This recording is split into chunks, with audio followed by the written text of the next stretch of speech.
भगवद गीता का प्रकटीकरण राजा धृतराष्ट्र और उसके मंत्री संजय के बीच हुए वार्तालाप से आरंभ होता है। चूंकि धृतराष्ट्र नेत्रहीन थे, इसलिए वह व्यक्तिगत रूप से युद्ध में उपस्थित नहीं हो सके। अतः संजय उसे युद्ध भूमि पर घट रही घटनाओं का पूर्ण सजीव विवरण सुना रहे थे। संजय महाभारत के प्रख्यात रचयिता वेदव्यास का शिष्य थे। ऋषि वेदव्यास ऐसी चमत्कारिक शक्ति से संपन्न थे जिससे वह दूर दूर तक घट रही घटनाओं को प्रत्यक्ष रूप से देखने में समर्थ थे। अपने गुरु की अनुकंपा से संजय ने भी दूरदृष्टि की दिव्य चमत्कारिक शक्ति प्राप्त की थी। इस प्रकार से वह युद्ध भूमि में घटित सभी घटनाओं को दूर से देख सके। धृतराष्ट्र ने कहा, हे संजय, कुरुक्षेत्र की पवित्र भूमि पर युद्ध करने की इच्छा से एकत्रित होने के पश्चात मेरे और पांडु पुत्रों ने क्या किया। संजय ने कहा, हे राजन, पांडवों की सेना की व्यूह रचना का अवलोकन कर राजा दुर्योधन ने अपने गुरु द्रोणाचार्य के पास जाकर इस प्रकार के शब्द कहे। दुर्योधन ने कहा, पूज्य आचार्य, पांडु पुत्रों की विशाल सेना का अवलोकन करें, जिसे आपके द्वारा प्रशिक्षित बुद्धिमान शिष्य द्रुपद के पुत्र ने कुशलता पूर्वक युद्ध करने के लिए सुव्यवस्थित किया है। यहाँ इस सेना में भीम और अर्जुन के समान बलशाली युद्ध करने वाले महारथी युयुधान, विराट और द्रुपद जैसे अनेक शूरवीर धनुर्धर हैं। यहाँ पर इनके साथ धृष्टकेतु, चेकितान काशी के पराक्रमी राजा कांशीराज, पुरुजित, कुंतीभोज और श्राव्य सभी महान सेना नायक हैं। इनकी सेना में पराक्रमी युद्धमन्युक्त शूरवीर उत्तमौजा, सुभद्रा और द्रौपदी के पुत्र भी हैं, जो सभी निश्चय ही महाशक्तिशाली योद्धा हैं। हे ब्राह्मण श्रेष्ठ, हमारे पक्ष की ओर के उन सेना नायकों के संबंध में भी सुनिए, जो सेना को संचालित करने में विशेष रूप से निपुण हैं। अब मैं आपके समक्ष उनका वर्णन करता हूँ।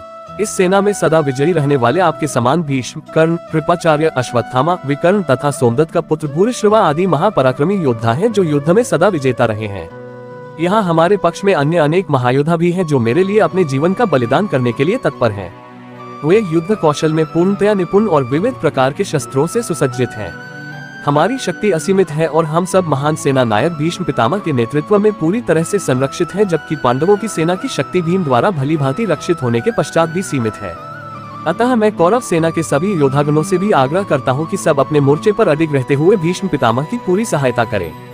तत्पश्चात कुरुवंश के वयोवृद्ध परम यशस्वी महायोद्धा भीष्म पितामह ने सिंह गर्जना जैसी ध्वनि करने वाले अपने शंख को उच्च स्वर से बजाया, जिसे सुनकर दुर्योधन हर्षित हुआ।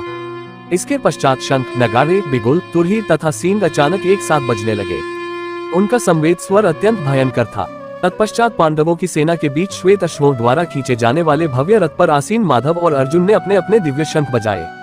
ऋषिकेश भगवान कृष्ण ने अपना पांचजन्य शंख बजाया, अर्जुन ने देवदत्त शंख तथा अतिभोजी एवं अति दुष्कर कार्य करने वाले भीम ने पौंडु नामक भीषण शंख बजाया। हे पृथ्वीपति राजन, राजा युधिष्ठिर ने अपना अनंत विजय नाम का शंख बजाया तथा नकुल और सहदेव ने सुघोष एवं मणिपुष्पक नामक शंख बजाए। श्रेष्ठ धनुर्धर काशीराज, महायोद्धा शिखंडी, धृष्टद्युम्न, विराट, अजय, सात्यकी, द्रुपद, द्रौपदी के 5 पुत्रों तथा सुभद्रा के महाबलशाली पुत्रवीर अभिमन्यु आदि सब ने अपने अपने अलग अलग शंख बजाए। हे धृतराष्ट्र, इन शंखों से उत्पन्न ध्वनि द्वारा आकाश और धरती के बीच हुई गर्जना ने आपके पुत्रों के हृदयों को विदीर्ण कर दिया। उस समय हनुमान के चिन्ह की ध्वजा लगे रथ पर आसीन पांडुपुत्र अर्जुन अपना धनुष उठाकर बाण चलाने के लिए उद्यत दिखाई दिया। हे राजन, आपके पुत्रों को अपने विरुद्ध व्यूह रचना में खड़े देखकर अर्जुन ने श्री कृष्ण से यह वचन कहे। अर्जुन ने कहा, हे माधव, मेरा रथ दोनों सेनाओं के बीच खड़ा करने की कृपा करे, ताकि मैं यहाँ एकत्रित युद्ध करने की इच्छा रखने वाले योद्धाओं जिनके साथ मुझे इस महासंग्राम में युद्ध करना है को देख सकूं। मैं उन लोगों को देखने का इच्छुक हूँ जो यहाँ पर धृतराष्ट्र के दुष्चरित्र पुत्रों को प्रसन्न करने की इच्छा से युद्ध लड़ने के लिए एकत्रित हुए हैं। संजय ने कहा, हे भारतवंशी धृतराष्ट्र, निद्रा पर विजय पाने वाले अर्जुन द्वारा इस प्रकार के वचन बोले जाने पर तब भगवान श्री कृष्ण ने उस भव्य रथ को दोनों सेनाओं के बीच में ले जाकर खड़ा कर दिया। भीष्म, द्रोण तथा अन्य सभी राजाओं की उपस्थिति में भगवान श्री कृष्ण ने कहा कि हे पार्थ, यहाँ पर एकत्रित समस्त कुरुओं को देखो। अर्जुन ने वहाँ खड़ी दोनों पक्षों की सेनाओं के बीच अपने पिता तुल्य चाचाओं, ताओं, पितामहों, गुरुओं, मामाओं, भाइयों, चचेरे भाइयों, पुत्रों, भतीजों, मित्रों, ससुर और शुभ चिंतकों को भी देखा। जब कुंतीपुत्र अर्जुन ने अपने बंधु बांधवों को वहाँ देखा, तब उसका मन अत्यधिक करुणा से भर गया और फिर गहन शोक के साथ उसने निम्न वचन कहे। अर्जुन ने कहा, हे कृष्ण, युद्ध करने की इच्छा से एक दूसरे का वध करने के लिए यहाँ अपने वंशजों को देखकर मेरे शरीर के अंग कांप रहे हैं और मेरा मुंह सूख रहा है। मेरा सारा शरीर कांप रहा है, मेरे शरीर के रोए खड़े हो रहे हैं, मेरा धनुष गांडीव मेरे हाथ से सरक रहा है और मेरी पूरी त्वचा में जलन हो रही है। मेरा मन उलझ रहा है और मुझे घबराहट हो रही है। अब मैं यहाँ और अधिक खड़ा रहने में समर्थ नहीं हूँ। राक्षस को मारने वाले हे केशव, मुझे केवल अमंगल के लक्षण दिखाई दे रहे हैं। युद्ध में अपने वंश के बंधु बांधवों का वध करने में मुझे कोई अच्छाई नहीं दिखाई देती है और उन्हें मारकर मैं कैसे सुख पा सकता हूँ। हे कृष्ण, मुझे विजय, राज्य और इससे प्राप्त होने वाला सुख नहीं चाहिए।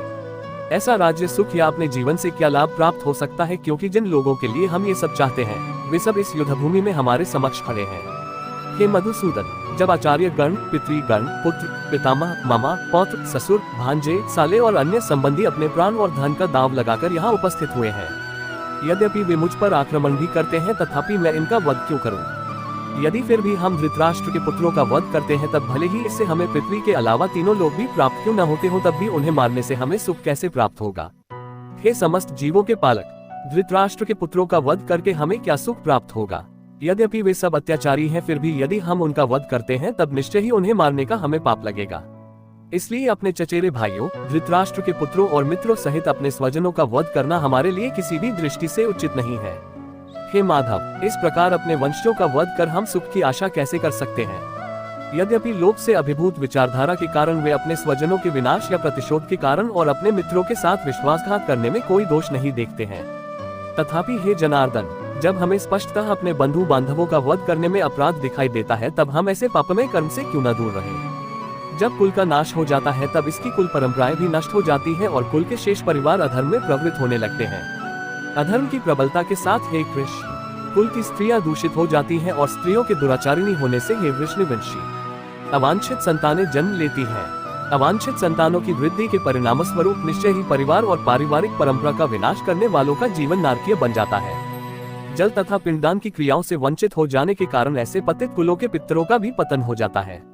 अपने दुष्कर्मों से कुल परंपरा का विनाश करने वाले दुराचारियों के कारण समाज में अवांछित संतानों की वृद्धि होती है और विविध प्रकार की सामुदायिक और परिवार कल्याण की गतिविधियों का भी विनाश हो जाता है।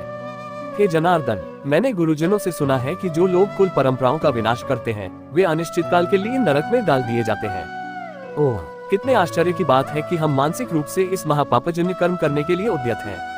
राजसुख भोगने की इच्छा के प्रयोजन से हम अपने वंशजों का वध करना चाहते हैं। यदि धृतराष्ट्र के शस्त्र युक्त पुत्र मुझ निहत्थे को रणभूमि में प्रतिरोध किए बिना भी मार देते हैं, तब यह मेरे लिए श्रेयस्कर होगा। संजय ने कहा। इस प्रकार यह कहकर अर्जुन ने अपना धनुष और बाणों को एक ओर रख दिया और शोकाकुल चित्त से अपने रथ के आसन पर बैठ गया। उसका मन व्यथा और दुख से भर गया।